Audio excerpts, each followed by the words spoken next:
Once again, let's give a round of applause for Book 2 recital students.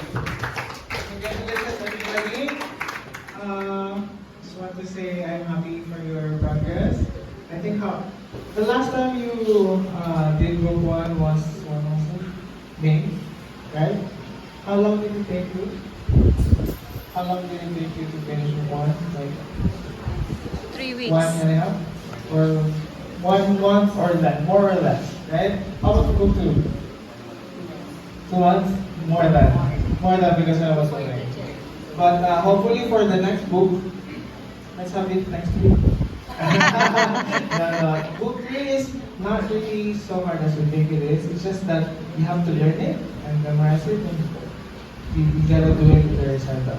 But so far, I'd like to say congratulations again, especially for Book 1 and Book 2.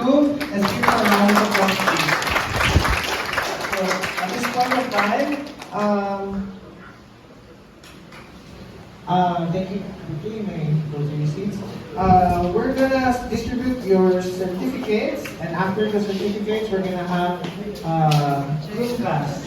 And then after the certificates.